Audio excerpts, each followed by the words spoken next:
ಈಗ ನಾಳೆ ಕಾಂಗ್ರೆಸ್ ಎಲ್ಪಿ ಸಭೆ ಇದೆ, ನಾಡ್ದು ಬಿಜೆಪಿ ಇದು ಎಲ್ಪಿ ಮೀಟಿಂಗ್ ಇದೆ. ಈಗ ನೀವು ನಾಳೆ ಹೋಗ್ತೀರಾ ನಾಡ್ದು ಹೋಗ್ತೀರಾ? ಯಾಕಂದ್ರೆ ಹೋದ್ ಸರಿ ಕಾಂಗ್ರೆಸ್ಗೆ ಹೋಗಿದ್ರಿ, ಹಾಗಾಗಿ ಹೋದ್ ಸರಿನೂ ಕಾಂಗ್ರೆಸ್ ಶಾಸಕಾಂಗ ಸಭೆಗೆ ಹೋಗಿರ್ಲಿಲ್ಲ. ಕಾಂಗ್ರೆಸ್ ಶಾಸಕಾಂಗ ಸಭೆಗೆ ಹೋಗಿರ್ಲಿಲ್ಲ. ಭಾರತೀಯ ಜನತಾ ಪಕ್ಷದವರು ಕೂಡ ಶಾಸಕಾಂಗ ಸಭೆ ಇತ್ತು. ಆ ಸಭೆಗೆ ಅಟೆಂಡ್ ಮಾಡಿ ಭಾರತೀಯ ಜನತಾ ಪಕ್ಷದ ಸಭೆಯಲ್ಲಿ ಊಟ ಮಾಡಿದ್ದೆ. ಕಾಂಗ್ರೆಸ್ ಶಾಸಕಾಂಗ ಸಭೆಗೆ ಭಾಗವಹಿಸದೆ ಅವರು ಔತಣಕೂಟಕ್ಕೆ ಆಹ್ವಾನ ಮಾಡಿದ್ರು. ಔತಣಕೂಟಕ್ಕೆ ಹೋಗಿದ್ರು. ಈ ಸರಿ ಯಾರು ಕೂಗ್ತಾರೆ ಔತಣಕೂಟಕ್ಕೆ? ಅದಕ್ಕೂ ಶಾಸಕಾಂಗ ಸಭೆಗೂ ಏನು ಸಂಬಂಧ ಇಲ್ಲ. ಶಾಸಕಾಂಗ ಸಭೆಯವರು ಕೂಗಿದ್ರೆ ಹೋಗ್ತೀನಿ. ಔತಣಕೂಟಕ್ಕೆ ಇನ್ನು ಯಾರು ಕೂಗಿಲ್ಲ, ಕೂಗಿದ್ರೆ ಹೋಗ್ತೀನಿ. ನನ್ಗೆ ಇನ್ನೂ ಬಂದಿಲ್ಲ, ಬಂದೆ ಅವರು ಕೂಗಿದ್ರೆ ಹೋಗ್ತೀನಿ.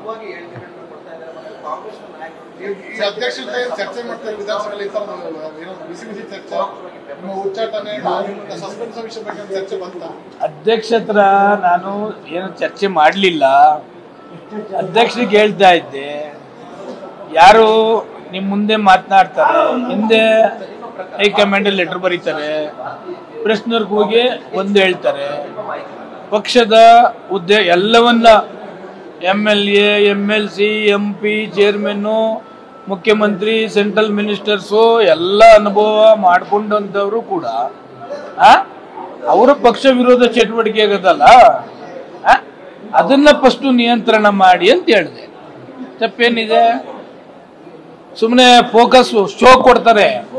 ಈಗೆಲ್ಲ ಅವ್ರದ್ದು ಮುಗಿದೋಗಿದೆ. ಈಗ ಪಕ್ಷಕ್ಕೆ ಅಡ್ವೈಸ್ ಮಾಡೋದು, ಕಾರ್ಯಕರ್ತರಿಗೆ ಅಡ್ವೈಸ್ ಮಾಡೋದು. ಅಧಿಕಾರದಲ್ಲಿ ಇದ್ದಾಗ ಯಾಕೆ ಮಾಡಲಿಲ್ಲ ಅವೆಲ್ಲ? ಕಾರ್ಯಕರ್ತರು ಯಾಕೆ ನೆನಪಾಗ್ಲಿಲ್ಲ? ಯಾಕೆ ಅವ್ರನ್ನ ಸಸ್ಪೆಂಡ್ ಮಾಡಕ್ ಹೋಗಿ? ನಮ್ಮ ಹತ್ರನೇ ಎಷ್ಟೋ ಸಾರಿ ಕೆಲವು ಸಾರಿ ಮಾತನಾಡವ್ರೆ ಅಲ್ವಾ?